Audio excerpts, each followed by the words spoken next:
안녕하세요. 김호준입니다. 홍종학 중소벤처기업부 장관 후보에 대한 야당의 검증 공세가 한창입니다. 야당은 부의 대물림을 비판하며 증여세 관련 개정안을 발의했던 홍 후보가 자신은 장모의 재산을 상속받는 과정에서 증여세를 탄로했다 주장합니다. 앞에서는 부의 대물림을 비판하면서 뒤로는 부를 물려받고 세금도 제대로 안 냈다. 이런 이야기죠. 국세청 홈페이지를 찾아보면 재산 취득 시 한 사람에게 집중시키지 말고 분산시켜라고 안내하고 있죠. 국세청도 절세 방식을 안내하고 있는 겁니다. 여기서 디테일한 논란은 홍 후보 자신이 청문회를 통해 해명할 영역입니다. 그런데 이 논란의 프레임 그 자체를 바꿔보죠. 홍 후보는 자신의 경제적 지위를 강화하고 편하게 만들 수 있는 정당에 들어가 그런 법안을 만든 게 아니라 오히려 자신의 경제적 지위를 불편하게 만들 정당에 들어가 자신의 이익에 반하는 법안을 발의했습니다. 이렇게 바꾸면 이야기가 전혀 달라지는 거죠. 역시 프레임이 문제다. 김원준 생각했습니다.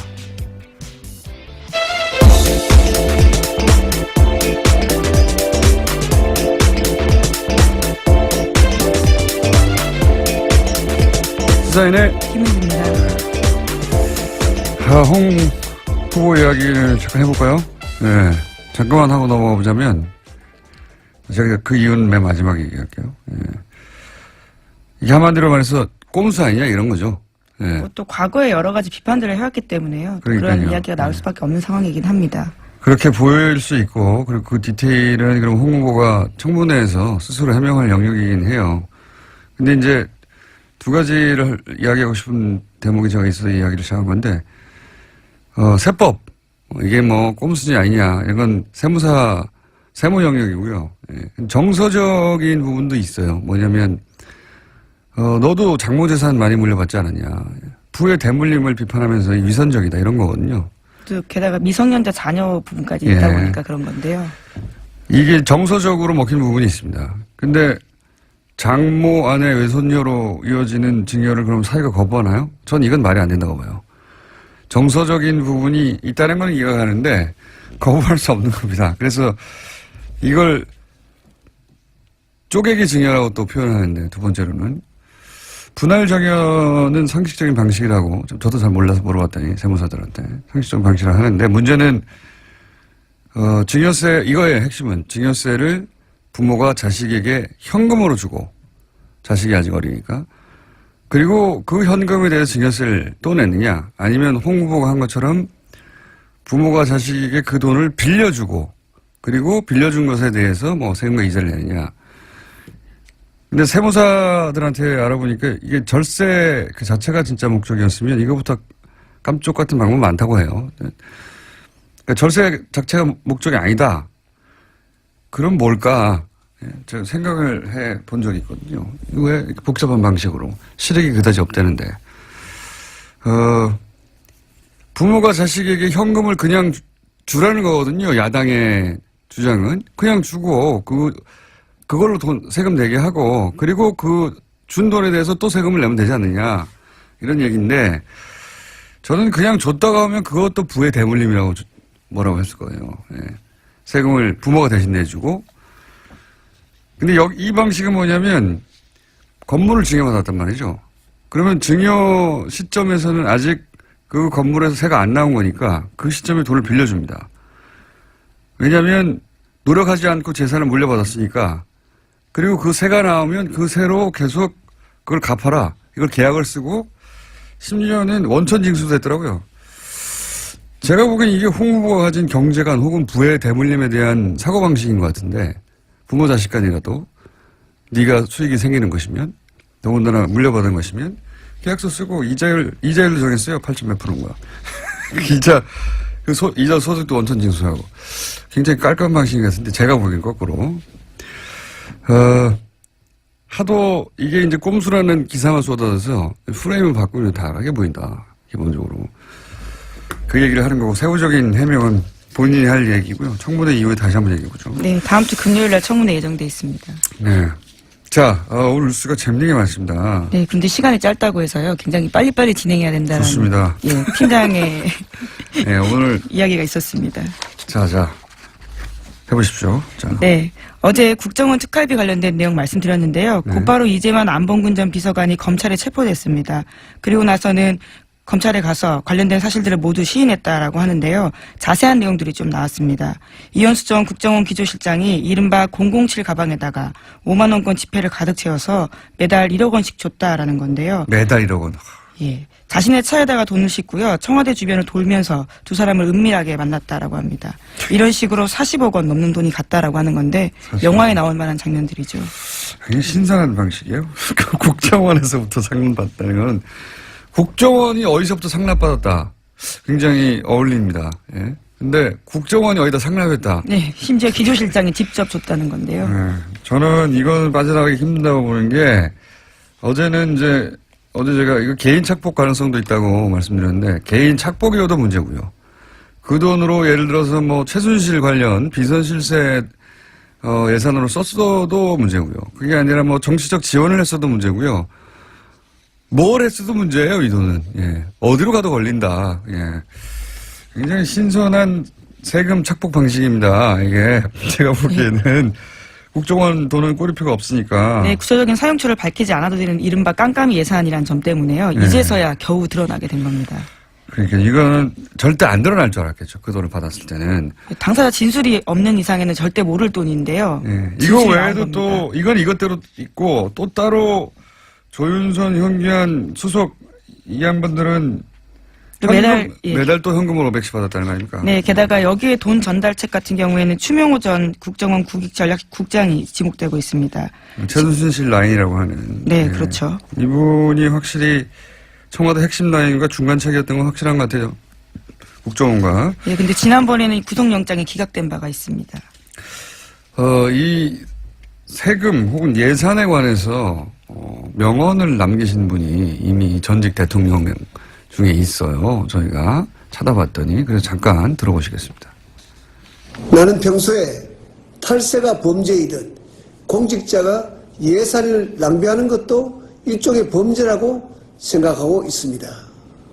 더구나 가장 어려운 사람에게 가야 할 돈을 횡령하는 것은 용서받지 못할 범죄입니다.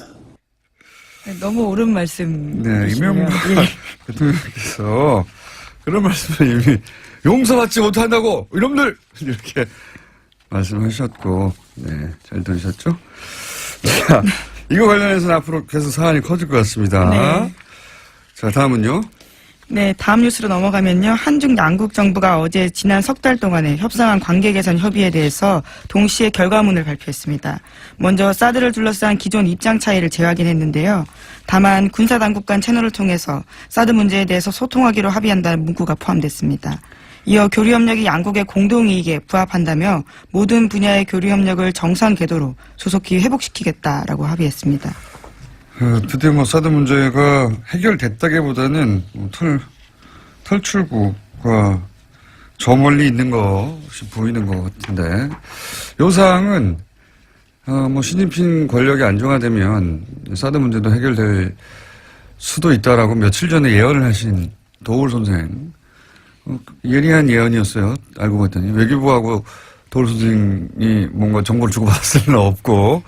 그래서 저희가 도울 선생님이 예측했던 대로 갑자기 사드 문제가 뭐랄까요, 해결의 단초가 마련됐기 때문에 다음 주에 한 번 더 모시고 심지어는 도울 선생님이 이제 본인을 특사로 임명해달라고 했는데 예, 사드 문제가 해결될 수도 있다라고 했던 전망을 며칠 전에 내놨기 때문에 왜 그렇게 전망을 내놨는지 좀 구체적으로 다시 한번 도울 선생을 통해서 브리핑 해설을 들어보는 시간을 갖기로 하겠습니다. 자, 다음 뉴스는요. 네, 또 어제 파업 중인 MBC 노조가 새로운 폭로를 했는데요. 김장겸 사장이 보도국장과 보도본부장이던 시절에 소위 보도영상 지침이 있었다라는 겁니다.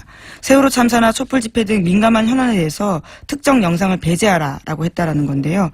예를 들어서 2014년 5월 달에는 세월호 실종자 학생이 찍은 휴대전화 영상은 사용 금지하라라는 겁니다. 또 세월호 참사 일주기 때는 슬픈 음악 사용을 금지하라는 등 아주 구체적인 지침을 내렸습니다. 이런 게 언론 장악인 거죠. 예. 이렇게 방송국이 굴러가고 있었는지 어떻게 알았겠습니까? 예. 그냥 막연히 생각했는데, 장악은 굉장히 구체적으로 하는 거죠. 슬픈 음악은 사용하지 말고 실종자 학생이 찍은 휴대전화 영상은 사실 이 영상은 굉장히 사건의 현장을 보는 중요한 영상이거든요. 네, 그렇죠. 굉장히 임팩트가 큰 영상입니다. 그러니까 사용하지 말라고 하는 거죠. 구체적으로 지침이 있었다. 자, 그런 게 밝혀지고 있습니다. 자, 다음 뉴스는요. 네, 어제 진선미 더불어민주당 의원이요. 박근혜 전 대통령 오촌 살인 사건과 관련해서 보도자료를 냈습니다. 진 의원은 최소 현장에서 2명에서 3명까지 공범이 있었는데 이것을 추적했어야 함에도 경찰이 박용수 씨 단독 범행으로 결론지었다라고 지적했는데요. 현재 재수사가 시작됐지만 가족과 국민들이 여전히 우려하고 있다면서 성역 없이 수사해야 한다라고 지적했습니다. 이거는 이제 그 박용철 씨의 그 사망 당시, 그러니까 부검 당시라고 해야 더 정확하겠네요. 아니죠. 사망 당시 사진인가요? 가물가물하네요. 그 사진을 직접 본 분들이 거의 없겠죠. 예, 거의 없을 텐데, 저는 이 사건으로 이제 재판을 받았기 때문에 이 사진을 봤어요. 끔찍한 사진인데, 망치도 사용됐고, 그리고 작은 칼, 큰 칼이 따로 사용된 그 상흔이 있습니다. 큰 칼이 아니면 불가능한 상처가 있어요. 그래서, 그러면 도대체 한 사람이 번갈아 가면서 옆에 도구를 두고 사용했다는 말이냐. 이게 상식적이지 않잖아요. 심지어 거기서는 모든 지문이 나오지 않았습니다. 그러니까요. 셋 다 박용수 씨의 예. 자살한 박용수 씨의 지문은 이 세 예상되는 범행 도구에서 나오지가 않았어요. 지문이 전부 다. 예. 그리고 더 이상한 건 망치는 바로 옆에 버리고 칼은 또 시내가에 버리고 예, 또 다른 칼은 가방에 있기도 하고. 칼은 예. 또 하나의 칼은 가방에 들고 가고 이게 말이 됩니까? 기본적으로 보자마자 이상한 상황인데 근데 이제 단독 범행이라고 결론 지었는데 이거 관련해서는 제가 광고 하나 해야 되겠네요. 제가 SBS에서 블랙하우스라고 이번 주 토요일 일요일 밤 11시 연속 방송되는데 네, 타방송 이렇게 광고하셔도 괜찮나요? 저를 자르십시오 그러면. 예, 현장에 제3자가 있었다. 아니, 정확하게 또 진선미 의원이 이런 얘기 하셨다고 하길래 관련 지어서 현장에 제3자가 있었다고 하는 목격자가 있습니다. 네, 그게 처음으로 나옵니다. 혼자 할 수 없었던 혹은 혼자 했다고 하기엔 너무 이상한 정황은 너무 많아요. 예. 누가 이거 하나를 하고 한 손에 세 가지를 들 수는 없잖아요. 네, 현장만 가봐도 사실 알 수 있는 일입니다. 정말 이상하다라는 점들은요. 그러니까요. 현장만 가봐도 아니 이 사람이 왜 새벽에 그 굉장히 가파른 등산로거든요. 예, 제가 직접 그 등산로 걸어봤습니다. 절벽이 있거든요. 그러니까요. 예. 그리고 조명이 있습니까? 거기 가로등에 전혀 산속에? 없죠. 예. 새벽에 어떻게 그 절벽을 타고 올라가서 자살합니까? 아니 절벽 하나를 넘어도 되는 것도 아니고 그 3km를 가야 돼요. 그 길을 타고 밤새. 말도 안 되는 거죠. 그렇다고 후레쉬가 있었느냐? 후레쉬도 발견 안 됐어요. 절벽으로 올라가는 길에 밧줄 같은 게 있는데요. 정말 장갑을 끼고 잡아야 될 만한 그런 저 밧줄입니다. 그러면 그 밤에 장갑하고 거기를 그렇죠. 장갑이랑 손에 무슨 흔적이 있네요. 없단 말이죠. 이게 조금만 당시에 제대로 수사했어도 단독 범행으로 결론내는 건 말이 안 되는 거거든요. 자, 과연 그러면 누가 있었느냐? 예, 밝혀 꼭 줘야 됩니다. 이 사안은. 이미 조용히 민원연 김영경 사무처장님 옆에 앉아서 예, 빨리 계십니다. 하나 더 해야 될 것 같은데요. 예, 제목 정도 읽고 넘어가죠. 네. 어제 트럼프와 관련되어 있는 러시아 스캔들에 대해서 뮬러 특검이 1호 기소했다라고 말씀드렸는데요. 1호 그 밖에 기소했고, 두 명이 더 있습니다. 또 딴 것도 있습니까? 네, 또 하나 더 있고요. 또 어제 미국에서 상원 외교위원회 청문회가 있었는데요. 매티스 네. 장관이 나왔습니다. 이에 대해서 매티스 장관이 미국에 대한 북한의 공격이 임박했을 경우에 미 대통령이 군 통수권자로서 권한을 사용할 수 있다라는 조선일보의 오늘 아침 보도가 있습니다. 이건 조선일보가 정말 이게 바로 프레임이라는 겁니다. 예, 제가 홍 후보에 대해서 프레임의 문제라고 말씀드렸는데 조선일보는 트럼프 북한의 공격 임박 시 미 의회 동의 없이 공격 가능 이렇게 제목을 뽑았어요. 근데 이 사안은 말이죠. 미 상원 외교위원회 청문회에서 대통령이 전쟁 개시 권한을 제한해야 한다고 청문회를 연 거예요. 지금 거꾸로. 그러니까 핵심은 여기에 나온 당연히 국방장관은 이렇게 말하죠. 대통령한테 그런 권한이 있어야 된다고 주장하지만 이 청문회는 거꾸로 대통령의 권한을 제한해야 되겠다. 트럼프 대통령이 전쟁을 개시할 수 있는 권한을 가지는 게 위험하다는 발상이 지금 있는 겁니다. 미 의회에. 그래서 미 상원의회가 대통령의 권한을 제한해야 되는 거 아니냐. 이런 청문회를 열었는데 국방장관은 동의하지 않는다는 말을 하는 거지. 트럼프가 미 의회의 동의도 없이 공격이 가능하다는 게 이게 지금 언론용어로 미다시로 뽑힐 일이 아니에요. 제목으로 타이틀로. 이걸 이렇게 프레임을 이렇게 바꾸네요. 네. 자, 그런 일이 있습니다. 트럼프 대통령의 전쟁 개시, 전쟁 선포 권한을 제약해야 한다라는 청문회가 지금 있어요. 예, 미 헌법과 그게 관련되어 뉴스입니다. 있는 뉴스가 있습니다. 자, 여기까지 하겠습니다. 네, 시사인 김은지였습니다. 감사합니다. 네, 바로 이어서 어제 얘기하다가 시간이 짧아서 안녕하세요. 김원경 처장입니다. 연결해서 짜투리로 나오신 네이버 관련은 굉장히 중요한 사안이라, 네. 어제 이제, 국회에서 네. 네이버 뉴스 편집권에 대한 네. 문제 지적이 있었고, 네네. 뭐 국민의당에서도, 대선 기간에 불이익을 당했다라는 네. 주장도 있었고 해서, 네. 불이익을 당했을 시점이 있을 수도 있습니다. 국민의당이. 그런데 네. 정반대로 다른 정당이 불이익을 당했다고 주장에 마땅한 사안도 있었거든요. 네. 잠깐 소개해 주시면 구체적으로. 그러니까 민주당이 불이익을 당한 사례를 얘기하면 되나요? 뭐 민주당에도 누구도 근데 일단은 지난 사안 중에 네. 민주당이 크게 불이익을 당한 사안이 있어서 그때 한번 예, 저희가 이제 고발하신 했었죠. 적이 있거든요. 근데 네. 이제 일단은 자유한국당에서도요, 저희 민원연 보고서를 보고 자신들이 불이익을 당했다고 네. 국회 국정감사에서 말을 했더라고요. 이게 월간조선 보도에 나왔는데, 10월 20일에 중앙선관위 국정감사에서 박성중 자유한국당 의원이 민원연 보고서를 언급을 하면서, 문재인 287건, 그리고 안철수가 170건 노출되는 동안에 홍준표 후보가 82건, 유승민 63건, 심상정 1건이 됐다라고 하면서 이제 편향되게 편집이 되었다라고 지적을 했어요. 그런데 이제 어제는 또 심상정 의원이 같은 보고서를 언급을 하면서 홍준표 후보가 82번 노출될 동안 나는 딱 한 번 나왔다. 제가 이제 웃어야 할지 울어야 할지 혼란스럽다 이렇게 심상정 의원께서 말씀하셨어요. 각 정당이 각자 자기들이 다 네, 불리하게 그렇죠. 했다는 거고. 그런데 네. 이제 제가 심상정 의원실에서 어제 전화를 받았습니다. 네이버 측에 이 내용을 물어보니 네이버 측에서 민원연 데이터가 정확하지 않다라고 답변을 하셨대요. 근데 저희는 보고서를 낼 때 애초에 저희의 한계점들을 몇 가지를 얘기를 계속 들었었고요. 어제 제가 말씀드릴 때 1분 단위 정도로 저희가 수집을 했다고 생각했는데 1분, 네. 그게 아니고 완벽하게 실시간으로 다 저희가 빨아들이는 그런 이제 그러면은 상황이었어요. 사실 그 민원연이 저도 이걸 들었기 때문에 당시에 네. 민원연이 고민이 많았어요. 왜냐하면 포탈을 상대로 한 어떤 뭐랄까요 미디어 감시? 네. 이거는 누구도 해본 적이 없어요. 왜냐하면 24시간 인간이 볼 수가 없으니까. 예, 그래서 예. 이제 당시 이제 프로그래머들로부터 도움도 받고 해서 네. 30초 단위로 하자, 1분 단위로 하자 예. 했는데 실제로는 근데 그렇게 실시간으로 하는 게 의미가 없어서 다 그냥 계속 새로운 기사가 들어오면 계속 이제 갱신했다. 갱신하는 걸로 했고요. 그러니까 네이버가 데이터가 틀렸다고 말하려면 뭐가 틀렸는지 말해줘야 되는 겁니다. 예. 지금. 근데 이제- 지금은 왜냐하면 예. 그런 데이터를 다 받아서 예. 그거를 분석을 한 거거든요. 지금은.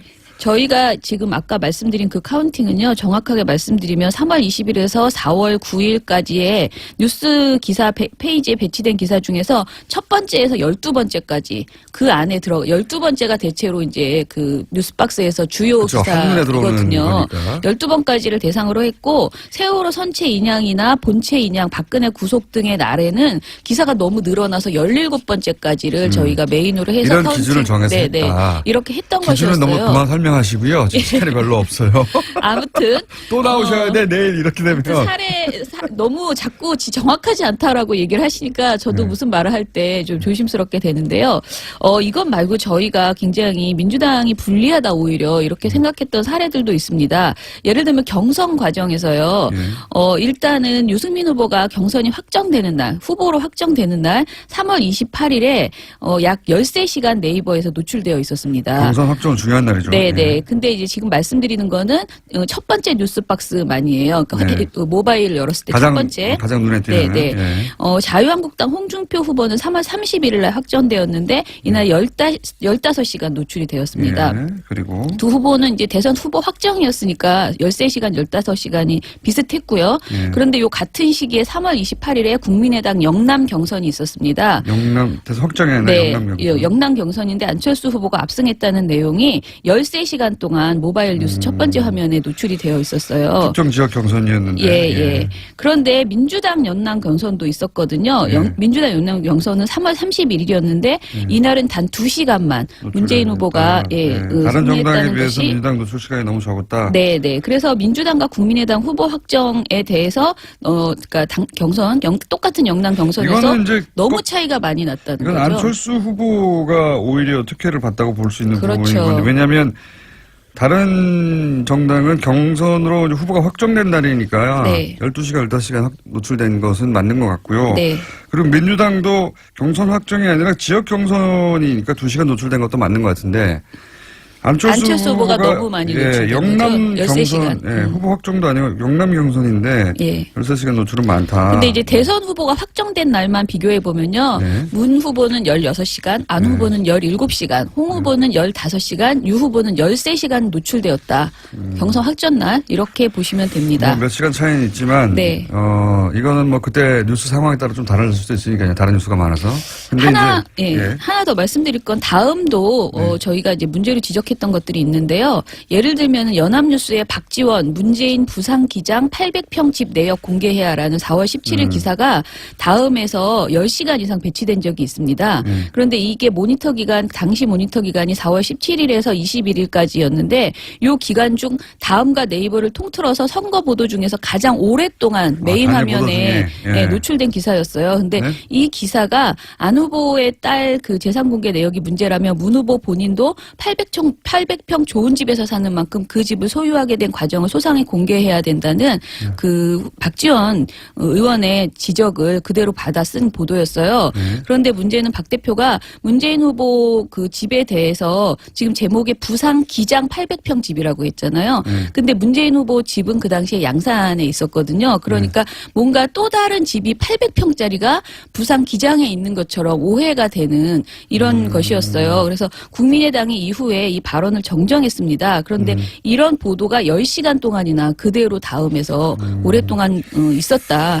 이거는 그대로 우리가 받았으니까 괜찮다라고 말하기에는 그러네요. 좀 지나치다라는 그래서 네이버뿐만 아니고 다음도 뉴스 편집에 있어서 신중을 기해야 한다라는 점은 비슷했다. 이게 말씀을 이제 드리겠습니다. 처음 지난 대선에서 해본 건데요. 이 기법과 방식을 좀 더 고도화해 갈 겁니다. 근데 그때는 이제 기법이 아직 개발이 안 돼서 네. 단순 비교한 거거든요. 네, 네. 노출 시간, 그 다음에 정치적 이벤트의 중요성 이런 걸 비교해 예, 가며 그 다음에 좀 더 들어가서는 기사가 노출됐다고 다 좋은 게 아니라 부정적이냐 긍정적이냐 이렇게 구분해 가면서 그런데 그렇게 해 보면 사실은 각 정당이 주장하는 것과 다르게 예를 들어서 국민의당이 유리했던 적도 있고 네네. 그렇죠. 특정 정당이 유불리가 분명히 있긴 있다. 중요한 건 그렇죠. 여기서 네. 있긴 특정 시점에 특정 정당의 유불리가 분명히 있어 보인다. 그리고 이슈가 불리하면 어쩔 수 없어요. 예를 들어서 자유한국당의 홍준표 후보는 그 돼지발정제 이후에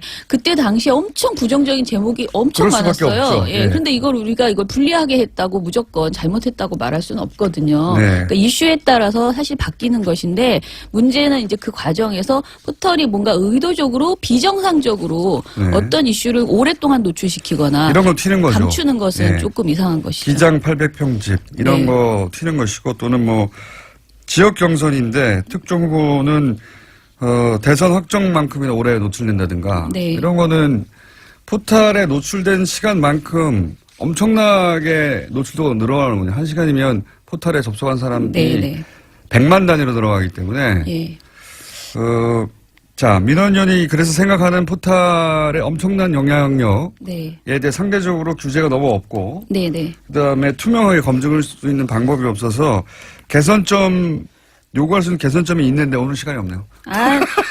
이거 하나만 말씀드릴게요. 뉴스 배열의 기준, 그러니까 그걸 공표해라. 미리. 도대체 무슨 기준으로 하는 건지. 그리고 만약에 알고리즘으로 자동화하고 있다라고 주장한다면 그 알고리즘도 공개해라. 자, 이거 말씀드리겠습니다. 여기까지만 얘기하고 조만간 또 모실 것 같아요. 네. 그러니까 네이버가 주장하는 만큼 명쾌하지 않다. 네. 실제. 그게 지난 대선관의 검증으로는 확인됐다. 네. 여기까지만 일단 말해놓고요. 또 있습니다. 저희가 관련 뉴스는 앞으로 다룰 것이. 네. 그리고 민현영 차장님도 더 나오실 것 같고. 여기까지 일단 하겠습니다. 민원연의 김원경 3차장이었습니다. 감사합니다. 감사합니다. MBC 최장기 해직 기자시죠. 이용마 씨 전화 연결됐습니다. 안녕하세요. 네, 안녕하세요. 목소리가 좋으십니다. 네, 뭐 좋을 때 있고 나쁠 때 있고 네. 오늘은 좋은 편이네요. 네. 다행입니다. 예. 박문진의 자유한국당, 이전에 새누리당 시절이죠. 예, 새누리당 시절에 임명한 이사 두 분이, 사의를 표명했습니다. 그리고 보궐이사 2명이 임명됐는데, 기분이 어떠셨어요? 너무 좋았죠. 예. 제가 뭐 다른 데서도 말씀을 드렸지만 그 소식을 듣고요. 두 번째 그 이사가 네. 사퇴했다는 소식을 듣고 집에 그때 있었거든요. 네. 혼자서 정말 엉엉 울었어요. 소리내서. 네. 네. 울보. 네. 그래서 이제는 5대4로, 재판이 됐습니다. 예. 근데 이걸 두고 자유한국당에서 그렇게 주장하는 거는 이해는 가는데, 거꾸로, 한편으로 이 국민의당에서도 이 임명이 방송 장악이라고 주장하거든요. 예. 국민의당에서는 사실은 뭐랄까요. 이렇게 그동안 장악됐던 방송에 의해서 공격을 당했던 것 같은데, 이와간 이런 방송 장악이다 이것이 이런 주장에 대해서는 어떻게 말씀하시겠습니까? 표리부동이라고 생각을 해요. 만약에 이 사람들이 지금 분당이 안 돼 있다라고 한다면 예. 이런 얘기 절대 안 할 사람들이거든요. 그런데 지금 이제 분당에 대해서 자신들이 야당이다 네. 라고 하다 보니까 결과적으로 이번에 박문진 이사 선임 과정에서 이 사람들이 아무런 영향도 미치질 못했잖아요.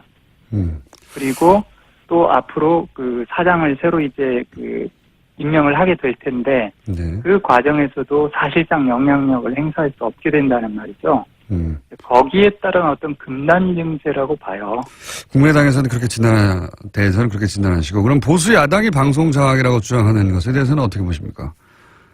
말이 안 되는 거죠. 쉽게 말하면 지금까지 MBC라고 하는 존재는요, KBS도 마찬가지고, 사실상 자유한국당의 뭐라고 해야 될까, 끈앞풀이라고 해야 될까, 한 몸이었습니다. 지금까지. 그러니까 자유한국당의 소유권을 그쪽에서 가지고 있었던 거죠. 그런데 이제 이걸 놓치게 된 상황이 된 거 아닙니까? 네. 그러다 보니까 지금 언론 장악이다 이런 식으로 말도 안 되는 주장을 펴고 있는 거죠. 제가 볼 때는 그동안 국민들이 어찌됐든지 간에 새누리당에게 권력을 위임을 했었잖아요. 네. 그 위임된 권력을 가지고서 MBC나 KBS 같은 공영방송을 이거 원래 국민의 것인데 강탈을 했던 거예요. 그걸 이제 도적들이 쫓겨나면서 국민들에게 다시 되돌려 주려고 하니까 도적이 이건 원래 내 거다라고 자기 소유권을 주장하는 거거든요. 정말 어불성설이죠. 예. 예, 아주 간단하게 정리해 주셨는데, 그러면 앞으로는 MBC, KBS 포함하여 당연히 이 공영방송 사장은 어떻게 선출해야 되는 겁니까? 지금 오랫동안 그 고민을 해보셨을 것 같은데. 그렇죠. 지금 국회에 보면은 언론장악 방지법이라고 하는 게 올라가 있거든요. 예. 언론장악 방지법을 보면은 앞으로 공영방송 사장을 뽑는 데 있어서 여야가 사실상 동의를 해서 뽑자 이런 안이 마련이 돼 있어요. 예. 예를 들면 이제 MBC 사장을 뽑는 박문진 이사 수를 13명으로 늘려서 여당이 7명, 야당이 6명, 7대6 비율로 맞추고 사장을 선임할 때는 특별 다수제라고 해서 3분의 2가 동의를 하도록 하자. 네. 그렇게 되면은 여당이 7대 6으로 과반은 될지라도 여당 자체만으로 3분의 2는 안 되거든요. 예. 그러면 야당이 누군가 최소한 한두 명이 동의를 해줘야 된단 말이에요. 네. 이런 식으로 뽑자라고 돼 있는데요. 이런 그 방안 자체는 최악입니다. 제가 볼 때는. 왜냐하면 야당이 절대적인 비토권을 가지고 있는 거예요. 야당이 동의를 안 해주면 그렇죠. 절대 공영방송사 사장 임명이 안 됩니다. 계속 공전되겠죠. 예. 그렇죠. 우리가 왜 국회 선진화법 마련해 놨잖아요. 예.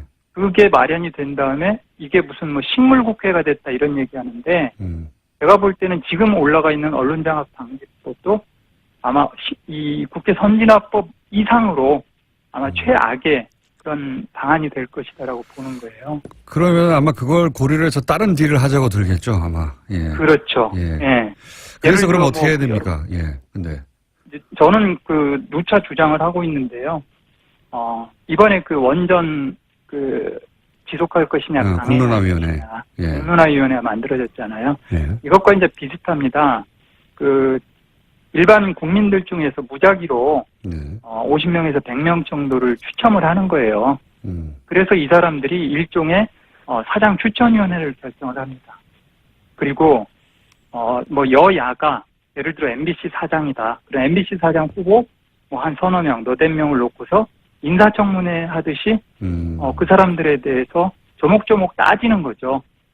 그것을 이 사장 추천위원회, 국민대리인단이라고 저는 이름을 붙였는데 이 사람들이 다 보고서 듣고 그리고 나서 사장을 누구로 하면 좋겠다라는 걸 결정을 하면 되거든요.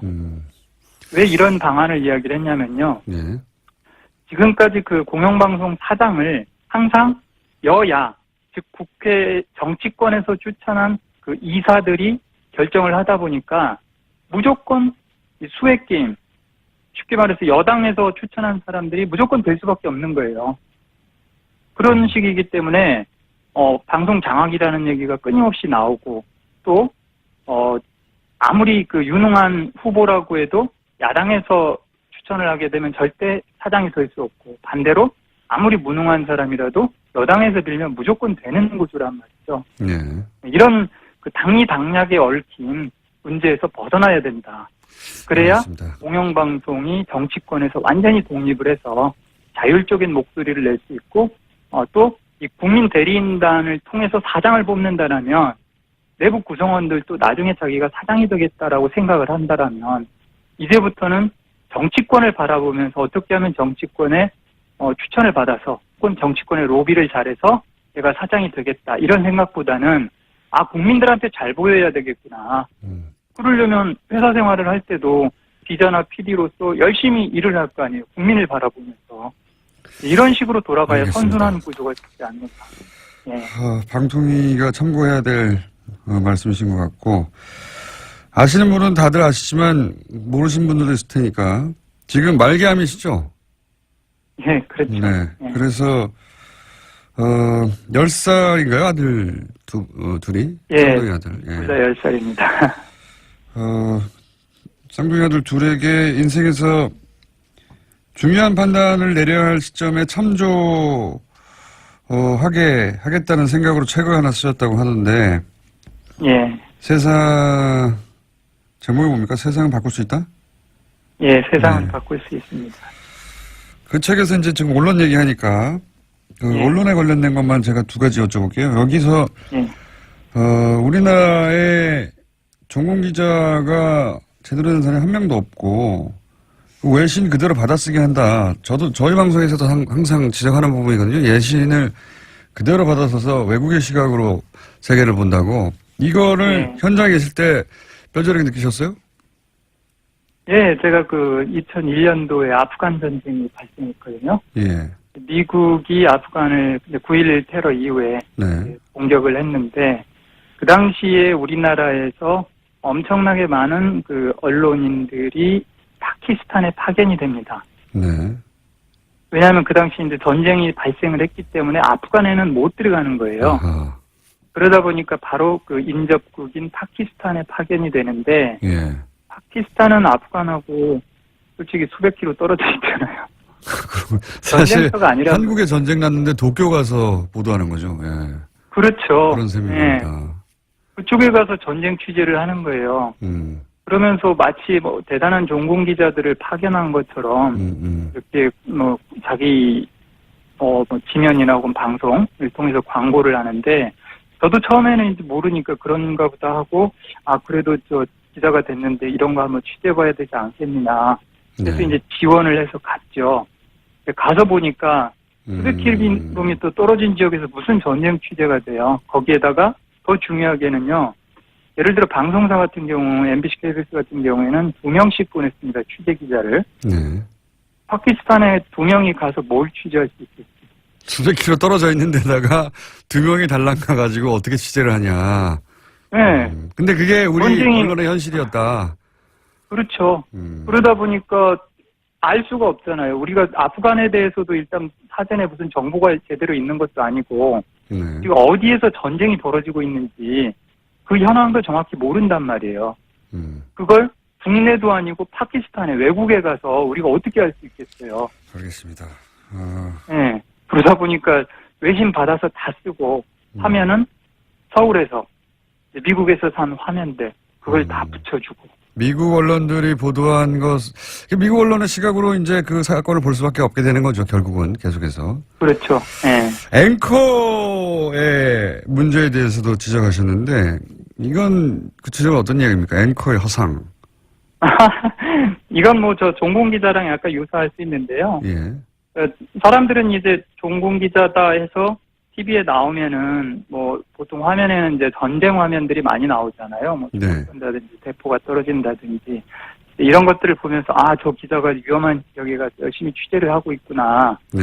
이런 식으로 잘못된 인식을 갖게 되거든요. 마찬가지죠. 앵커의 경우도 일단 화면에 보면은 특히 뉴스 앵커의 경우에 지성과 미모를 겸비한 네. 굉장히 그리고 말 잘하고 똑똑한 이런 사람들로 많이 비춰진단 말이에요. 그런데 그것들이 소위 말하는 이제 가상 현실이라는 거죠. 예. 대부분의 우리나라 앵커들의 경우에 미리 사전에 써준 앵커 멘트를 자기가 이제 반복해서 읽는 거의 앵무새 역할을 많이 하거든요. 물론 이제 그 손석희 사장의 경우에는 자기가 부문 사장이기 때문에 직접 취재를 지시하고 이런 식으로 진행을 하는데 우리나라 언론사의 앵커 중에 그런 식으로 직접 취재를 지시하고 거기에 대해서 자기가 앵커 멘트를 직접 붙이고 이런 경우는 거의 없습니다. 그러다 보니까 그 회사의 이미지 자체를 앵커가 그냥 온건이 다 자기의 것으로 이렇게 흡수하는 경향이 있거든요. 그러다 보니까 사람들이 착각을 하죠. 예를 들면요? 네. 구체적으로 예를 들어봐 주십시오, 이런 건. 대표적으로 어떤 앵커가 그렇습니까? 직접 경험하시기로는. 곤란하시죠? 예. 곤란하죠. 그 네, 책을 근데- 한번 읽어보시면 알 것 같아요. 책에는 쓰셨어요? 예. 연결한 김에 말씀하세요. 예. 대표적으로 경험하신 바로는 대표적으로 어떤 앵커가 소위 이제 다 이미지냐, 이미지에 불과하다. 예. 예전에 MBC 선배 중에 한 분이 MBC 뉴스데스크 앵커 상당히 오래 하셨잖아요. 여러분이 그 오래 당시 이제 하셨는데요. 주변 사람들이 저한테 물어봐요. 그 사람 어떠냐고. 예. 제가 이제 그 사람은 이제 소신도 좀 부족하고 소신도 좀 부족해요. 기자로서 이렇게 능력도 좀 내가 봤을 땐 별로인 것 같다. 기자로서 이런 식으로 부족하다. 얘기를 하면 사람들이 예. 야 네가 너무 편향적인 거 아니냐 이런 지적들을 많이 했거든요. 그때 당시만 하더라도 밖에서는. 네. 예. 그런데 이제 이분이 나중에 그 MBC 사장에서 이제 물러날 때 약간 우유부단한 모습. 예. 그다음에 이제 또 그 광역단체장 후보. 광역단체장 후보가 확 줄어드네요. 그런데 이제 그때 뭐 여당 후보로 출마할 것이냐 야당 후보로 출마할 예. 것이냐 이걸 가지고 또 계속 결정을 못하고. 그 당시 여당으로 출마한 분이죠, 그러면? 그렇죠. 결과적으로 자기를 자른 여당의 후보로 출마했죠. 자기를 자르는 엄기영 앵커 말씀하시는 겁니까? 예. 이제 그런 거. 알겠습니다. 네. 네, 꼭 그분뿐만 아니라 그렇게 앵커의 허상이라는 게 존재한다. 그렇죠. 특히 예. 이제 여자 앵커들 같은 경우 그런 이미지가 많이 있죠. 알겠습니다. 예. 저희 가족 중에도 사실은 말기암 환자가 있어서 예. 건강 문제를 물어보는 게 오히려 괴롭다는 걸 제가 잘 압니다. 그래서 예. 통증 없이 기분 좋게 최대한 하고 싶은 거 하시고 다 하시고 책도 잘 팔렸으면 좋겠습니다. 고맙습니다. 그리고 공영사장을 국민 손으로 뽑는 방식이 만약에 되면 본인도 한번 출마해 보시죠. 예.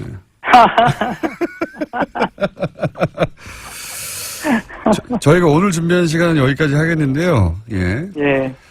컨디션이 좋아서 직접 나오실 수 있는 날이면 제가 좀 길게 해볼게요, 인터뷰. 예. 예.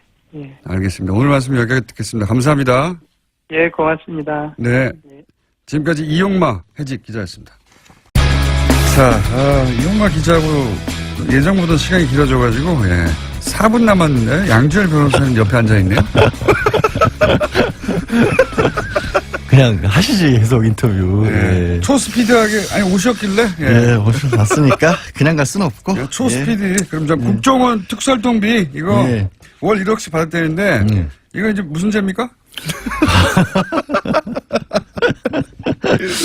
뇌물로 일단 체포는 했어요. 이재만 남봉군 두 사람을 뇌물 공여죄로. 예.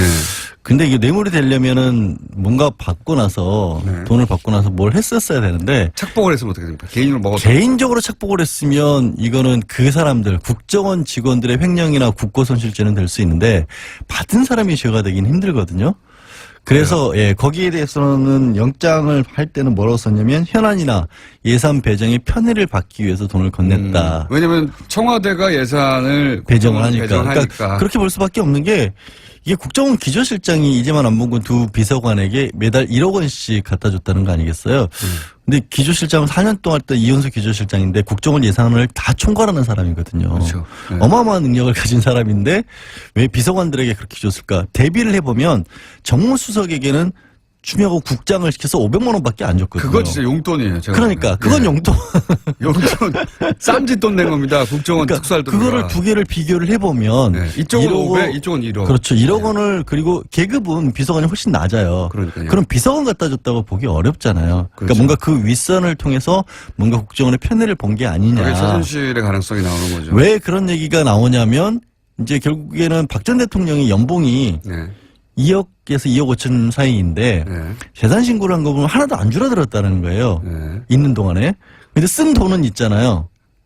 많죠. 많죠.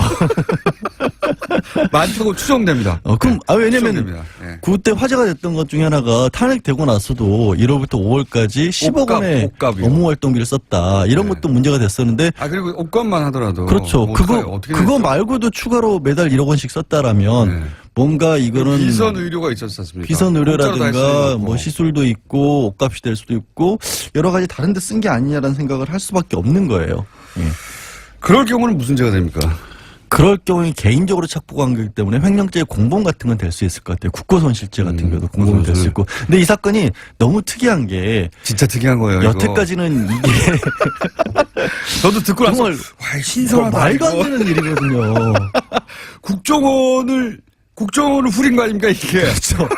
국정원을 우리 팔목 비튼다는 표현을 쓰잖아요. 이렇게 돈을 뜯어내기 위해서. 국정원을 삑을 뜯은 거예요 이게. 야, 근데 이거 대단하네, 특수활동비를 이렇게 유용한다는 얘기가 많이 나오긴 나왔었는데 네. 거의 90년대 이후로 없었다라고 보는 게 정치권에서도 얘기가 나오는 게 상례더라고요. 예전에는 진짜 뭐 그 보스 정치 할 때는 돈 갖다 나눠주고 그랬잖아요. 정치인들에게. 그때 말고는 없어졌다고 알려졌는데 이게 부활한 게 아니냐. 국정원이 누군가한테 상납한다는 거는 머릿속에 잘 그려지지가 않기 때문에. 그렇죠. 그래서 이제 신선했어요, 전 아주. 국정원장 세 사람에 대한 압수수색 다 했는데 실제로 밝혀질지가 참 애매한 게 알다시피 특수활동비 영수증도 안 쓰는데 네. 이걸 어떻게 밝혀낼까? 근데 또 영장이 나온 걸 보면 의미 있는 증거가 있다라는 얘기거든요. 법원을 설득할 수 있었기 때문에. 이건 언론에 나온 이상하게 뭔가를 쥐고 있겠죠. 그렇죠. 예. 진술만으로는 아니 불가능해요. 그냥 10억 1억 줬다고 했는데 줬어? 하고 불렀겠어요? 안 되죠. 안 당연히 되죠. 검찰에서는 보다 자세하게 근데 특이한 거는 물어봤겠죠. 국정원 이거는 개혁 TF에서 나온 것도 아니고 화이트리스트 관련해서 수사를 하는 과정에서 검찰이 이 판도라의 상자를 열었다. 이게 이제 검찰 수사를 안 받아보셨잖아요. 변호만 하고. 옆에서 받는 건 보기는 봤죠, 많이. 근데 말로 쫀다고 나오진 않아요, 절대로. 그다음에 대상자들이 국정원 기조실장씩이나 지낸 사람이 옆에서 검찰 수사관이 불어 그런다고 부르겠어요? 검찰이 아니거든요. 불어하지 않아요. 아이, 그건 그러니까 알죠. 코너로 몰아갔겠죠. 그렇게 근데 몰아갔지. 시간이 다 됐네. 예, 됐어요? 벌써? 네, 계속 떠드세요. 저 양결이었어요. 근데 참 소개도 안 했어, 심지어 오늘.